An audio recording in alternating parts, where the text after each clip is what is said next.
पुनः हम एक नए टॉपिक पे बात कर रहे हैं आपसे। और ये नया टॉपिक नहीं है, यह एक बहुत बड़ी समस्या है देश के लिए और हमारे नौजवानों के लिए, हमारे मित्रों के लिए, हमारे साथियों के लिए ये बहुत बड़ी समस्या है। और समस्या क्या है? बेरोजगारी। आज बेरोजगारी के स्तर पर हम बात करना चाहते हैं। हम बात करना इसलिए उचित समझे क्योंकि हम ये देखते हैं या देख रहे हैं सब चीजें कि कोरोना से पहले की सरकार की क्या स्थिति थी या नौकरी क्या स्थिति थी, रोजगार की क्या स्थिति थी और कोरोना काल में क्या स्थिति है। बीच में कोरोना कुछ कम हुआ है, ज्यादा हुआ है, इसमें सरकार ने क्या क्या कदम उठाए, 2021 में बजट में सरकार ने इसके बारे में क्या कहा, इस सारी बातों पर हम चर्चा करने वाले हैं। और इसको अच्छे तरह से सुनने का प्रयास करिएगा। हम चाहेंगे कि इस वीडियो को आप पूरा देखें और अच्छे तरह समझें, क्योंकि हम जो भी बातें बताएंगे, सरकार का स्टैंड क्या है, सोशल मीडिया विशेषज्ञों का क्या स्टैंड है, और लास्ट में हम अपनी बात भी रखेंगे आपके सामने। और इसको अच्छी तरह से सुनिए और इस पर अच्छी तरह से विचार आप भी करिए, क्योंकि यह जो भी देश है हम लोग के हिसाब से चलने वाला है। हम लोग इसके फ्यूचर हैं। जिस तरह से हम चाहेंगे इसको अपने हिसाब से बने। सरकार हम लोग के लिए क्या क्या चीजें कर रही है उस पर विचार करें। आज हम बात करेंगे क्या है भारत में बेरोजगार की स्थिति। तो बेरोजगार की स्थिति के बारे में बात करें तो ट्विटर, न्यूज़पेपर में बहुत सारी चीजें फैल रही हैं। आपको सोशल मीडिया या मीडिया हाउसेस में ये सब बातें सुनने को ज्यादा मिल रही है। आपको बता देना चाहते हैं कि एम्प्लॉयमेंट क्या होता है, या हम कह सकते हैं कि रोजगार क्या होता है। तो रोजगार का मतलब होता है, तो हम कह सकते हैं कि रोजगार, तो रोजगार का मतलब होता है गेनफुल कार्य कर रहा हो। गेनफुल कार्य करने का मतलब ये होता है कि आप ऐसा कार्य करें जिसमें आपको कुछ ना कुछ लाभ मिलता हो, उसे हम रोजगार कहते हैं सिंपल भाषा में। आप एक और परिभाषा कह सकते हैं कि फुल एम्प्लॉयमेंट क्या होता है, तो हम आप कह सकते हैं कि ऐसा व्यक्ति जो अपनी स्वेच्छा से घर पे बैठा हो, अपनी स्वेच्छा से, उसको हम फुल एम्प्लॉयमेंट कहते हैं। मतलब कहने का मतलब यह है कि वह बेरोजगार नहीं है, घर बैठा है तो अपने मन से बैठा है, और नहीं तो कहीं ना कहीं किसी ना किसी काम में है, तो हम कह सकते हैं कि हम इसको फुल एम्प्लॉयमेंट कहते हैं। एम्प्लॉयमेंट की बात करें तो दो प्रकार का नौकरी होता है। किसी भी स्तर पर देखें, देश में या किसी भी स्तर पर देखें, तो नौकरियां दो प्रकार की होती है। हम कह सकते हैं कि प्राइवेट और पब्लिक। प्राइवेट का मतलब होता है कि ऐसा संस्था जो किसी लोगों के द्वारा हो, हमें कह सकते हैं किसी विशेष व्यक्ति के द्वारा हो, जो खोल के अपना क्या कंपनी, फैक्ट्री, चाहे छोटा मोटा उद्योग करके बैठा हुआ है और उसमें 1 2 4 5 लोगों को रखा है अपने पास, तो वह प्राइवेट होता है। और उसमें हम कह सकते हैं कि लोग अपने हिसाब से चलाते हैं। पब्लिक की बात करें तो केंद्र या राज्य सरकार या किसी संस्था विशेष के द्वारा कोई कंपनी, फैक्ट्री जो चलाई जाती है, उसको क्या जो भी रोजगार दिया जाता है या नौकरी दिया जाता है, हम कह सकते हैं कि सरकारी नौकरी की बात हम करें तो यह प्राइवेट नौकरी, प्राइवेट आप देख ही रहे हैं, इस सरकारी नौकरी के अंतर्गत पब्लिक आता है। अब चलिए हम थोड़ा सा बेरोजगारी के बारे में बात करेंगे। बेरोजगारी के प्रकार कितने होते हैं या बेरोजगारी कितने प्रकार के हैं। तो बेरोजगारी मुख्यतः हम कैसे निर्धारित करेंगे कौन बेरोजगार है, कौन बेरोजगार नहीं है। तो आप कह सकते हैं कि ये आदमी बेरोजगार है और ये आदमी बेरोजगार नहीं है। देखिए, बेरोजगार हम उसको कहेंगे, सीधा सीधा स्टैंडर्ड फॉर्मूला है, या हम स्टैंडर्ड परिभाषा की बात हम करें तो बेरोजगार की बात हम करें तो जो शरीर से फिट हो, स्वस्थ हो, शिक्षित हो, शरीर से फिट हो, हमें कह सकते हैं शरीर से फिट हो, अगर उसको रोजगार न मिलता हो तो उसको बेरोजगार हम कहते हैं। वो नौकरी नहीं करता हो और वो नौकरी करने की इच्छुक है, तो हमें कह सकते हैं कि फिट हो, स्वस्थ हो और शिक्षित हो, ठीक है ना। उसको काम अगर नहीं मिलता है तो हमें कह सकते हैं वो बेरोजगार है। बेरोजगार के प्रकार बता रहे हैं। पहले प्रकार का बेरोजगार होता है कि बेरोजगार का मतलब होता है कि स्वेच्छा से उन काम नहीं करना चाहता, घर पे बैठा है, एक प्रकार का वो बेरोजगार हो गया। दूसरा, ऐसा बेरोजगार जिसको कार्य से हटा दिया गया है तो घर पे बैठा है, वो बेरोजगार हो गया। तीसरा में 2-3 प्रकार होगा। तो तीसरे में हम बता दें कि आदमी को ये काम कर रहा है, फिर दूसरे काम करने की इच्छुक है, तो बीच में पहले काम छोड़कर दूसरे काम के बीच में जो गैप मिला, जो उसको बेरोजगारी मिली, वो है आपका एक प्रकार का बेरोजगारी हुआ, जो छुट्टी के बीच में छुट्टी वाले। फिर दूसरी बात हम करें, इसी में एक और बेरोजगारी होगा कि जब मार्केट बूम पे हो, हम कह सकते हैं कि होली दिवाली जब आता है या त्योहार आते हैं तो बहुत सारे नौकरियां, बहुत सारे रोजगार उपलब्ध हो जाते हैं। और हमें कह सकते हैं गन्ना पिलाने वाला, गन्ना का जूस पिलाने वाला, मान लीजिए जब गन्ना मिलता है तब वो क्या करता है, जूस पिलाता, नहीं तो बेरोजगार रहता है। और उसके बाद से हम इसी में बात करें कि संस्था विकसित नहीं होती। संस्था विकसित नहीं होती कि मान लीजिए कि आदमी बेरोजगार है और किसी प्रकार का, मान लीजिए कोई काम हमने सीख लिया है और उसके लिए कहीं काम करने के लिए कोई संस्था ही नहीं मिली, तो हम कह सकते हैं कि आदमी को बेरोजगार रहना पड़े। मान लीजिए हम इलेक्ट्रीशियन है और इलेक्ट्रीशियन के लिए कोई जगह नहीं खाली है तो भी बेरोजगार है। आपको बता देते हैं। उसके बाद चौथे नंबर का बेरोजगार होता है काम थोड़ा हो और काम करने के लिए ज्यादा लोग हों, तो मजदूरी क्या मिलेगा, हमें कह सकते हैं कि मजबूरन बस हम उसको काम करना पड़ रहा है। मान लीजिए कोई किसान है और किसान का एक किसान के लिए कोई काम है और उसमें 10 लोग, उसके 10 पुत्र या पुत्र पुत्री जो भी लोग हैं उसमें आके लग जाए, तो हम ये कह सकते हैं कि ये एक प्रकार का बेरोजगारी है। फिर हम कह सकते हैं सीजनल के बारे में भी हमने बात किया ही। फिर हम कह सकते हैं कि डिग्री जो भी है उसके हिसाब से उसको नौकरी नहीं मिलता, या डिग्री कुछ दूसरा है और आदमी किसी दूसरे की तैयारी कर रहा है, इस तरह के भी रोजगार। अब हम कह सकते हैं कि जो बेरोजगार का जो कारण हो सकता है सरकार के पास, वो कारण क्या हो सकता है कि बेरोजगारी के आदमी के पास कारण क्या है। हमें कह सकते हैं कि जनसंख्या में वृद्धि, जनसंख्या में वृद्धि एक प्रकार का बेरोजगारी का कारण है। लेकिन आपको मैं बता सकता हूं इसका अगर निगेटिव आप सोच सकते हैं, इसका तो पॉजिटिव भी है। इसका पॉजिटिव क्या है कि यदि किसी काम, मान लीजिए 10 लोग हैं किसी के पास, अगर वह लोग, उन लोगों को अगर काम दिया जाए, मान लीजिए एक आदमी किसी वस्तु को एक आदमी बनाता है तो 1 घंटे में बनाता है, हमें कह सकते हैं कि 1 घंटे में अगर 10 लोगों को लगाया जाए तो 10 वस्तु बनेगा। तो आपको यह कह सकते हैं कि जनसंख्या किसी देश को ग्रो भी करा कर सकती है अगर बशर्ते उसको सामान या वस्तु उपलब्ध कराया जाए तो हमें कह सकते हैं कि जनसंख्या बढ़ी है तो हमको ज्यादा ग्रो भी करना चाहिए। सरकार को इसमें संस्था और जो भी चीज है व्यवस्थाएं उपलब्ध कराना चाहिए। अब योग्य है और हम कह सकते हैं कि सरकारी नौकरी नहीं है, तो हमें कह सकते हैं कि सरकारी नौकरी के लिए योग्य है और सरकारी नौकरी उनको नहीं मिला, सरकारी नौकरी के लिए परेशान है।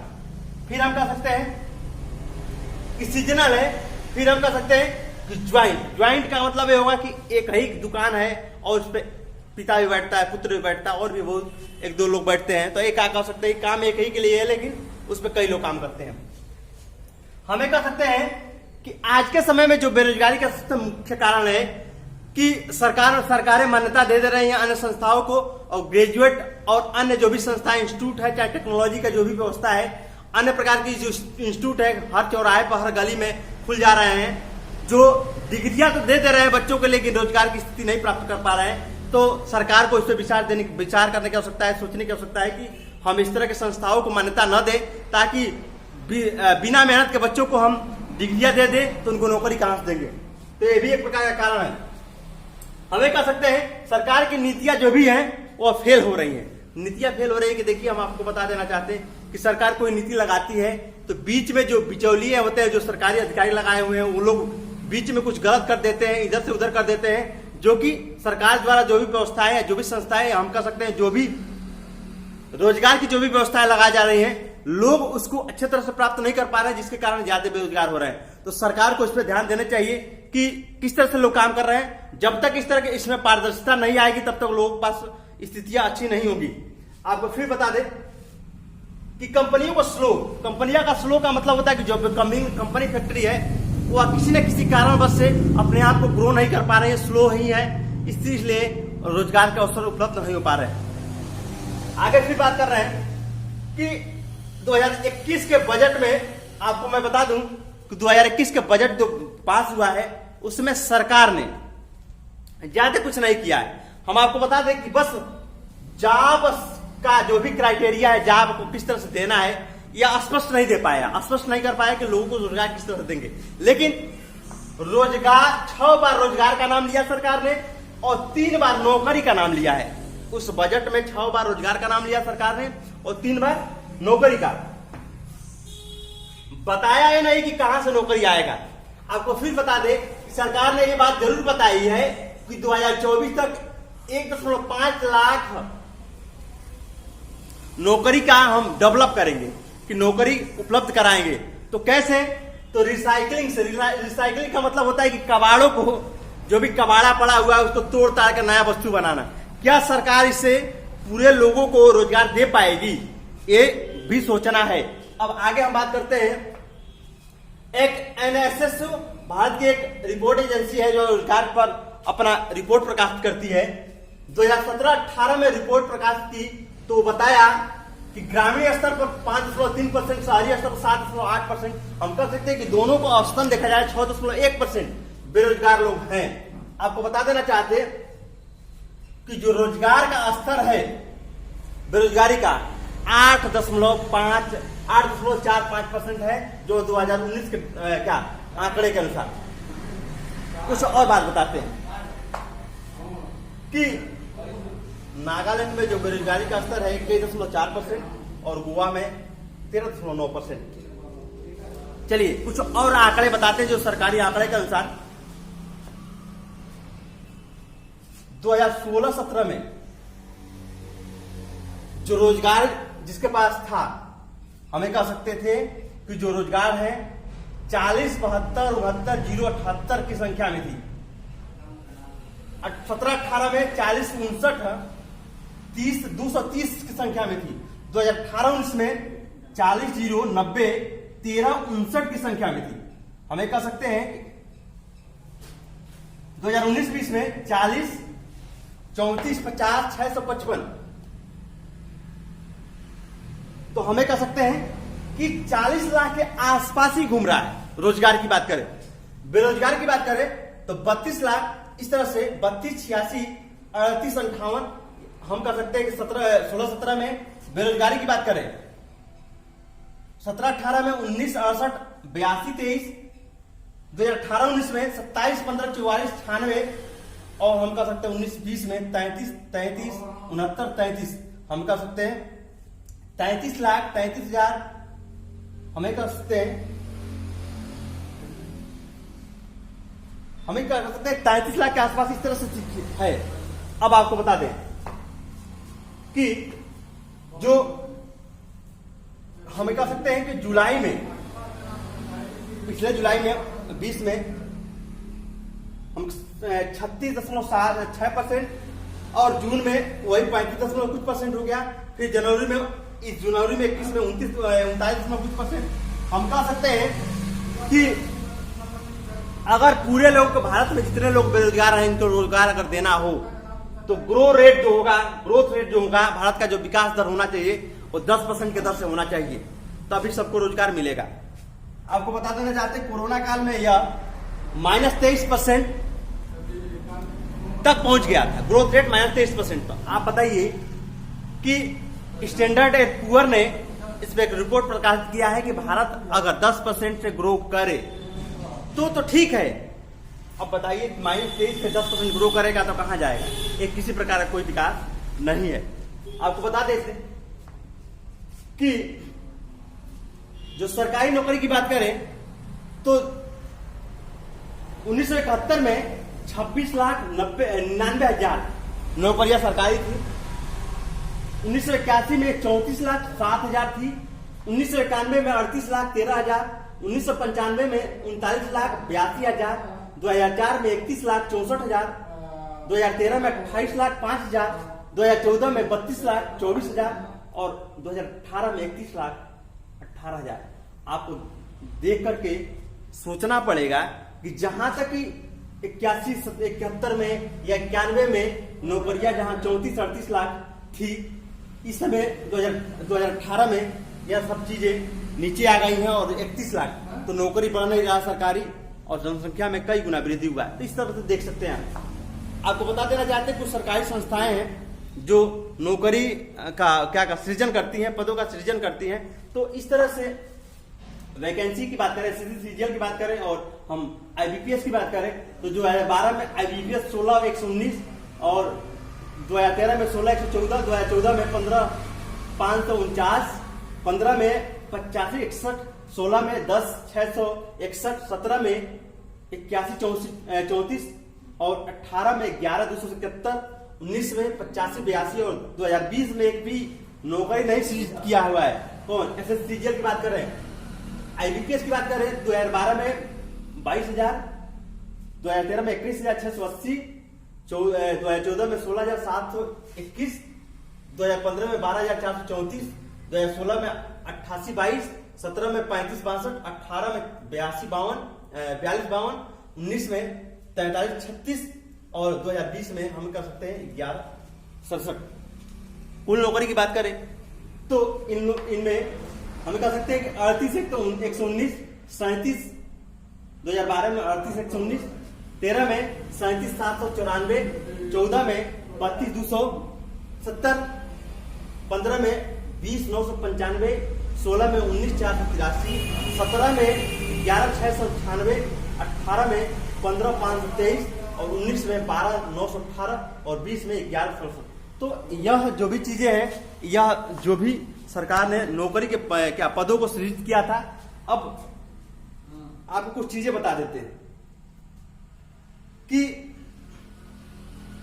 2015 में एक रिपोर्ट प्रकाशित किया, भारत सरकार के द्वारा यही प्रकाशित किया गया और कहा गया कि सोचने वाली बात है कि कोई देश क्या सरकारी नौकरी से ही डेवलप कर सकता है, तो यह बात गलत है। हमें कह सकते हैं कि अगर सरकार रोजगार के अवसर की बात नहीं करे, कंपनी, फैक्ट्री, अन्य बहुत सारी चीजें उपलब्ध करा दे, कुटीर उद्योग, लघु उद्योग, छोटी छोटी उद्योग अगर उपलब्ध करा दे गांव में, शहरों में, जगहों पर, तो रोजगार के अवसर प्राप्त होंगे और देश ग्रो करेगा। आपको मैं बता देना चाहता हूं कि जितने विकसित देश हैं उनका कुछ आंकड़ा है। मैं 2015 का आंकड़ा भारत सरकार के द्वारा रिपोर्ट प्रकाशित किया गया कि नार्वे में 7वां जो वित्त आयोग है वो प्रकाशित किया था। इसको बताया गया था कि नार्वे में 1,000 लोगों में 159 लोग सरकारी नौकरी में हैं। 1,000 लोगों में 159 लोग। हम आपको बता दें स्वीडन में 1,000 में 138 लोग हैं, फ्रांस में 1,000 में 114 लोग सरकारी नौकरी में हैं, ब्राजील में 1,000 में 111 लोग सरकारी नौकरी में हैं, यूएसए जो अमेरिका सबसे पावरफुल कंट्री है 1,000 में 77 लोग सरकारी नौकरी में हैं।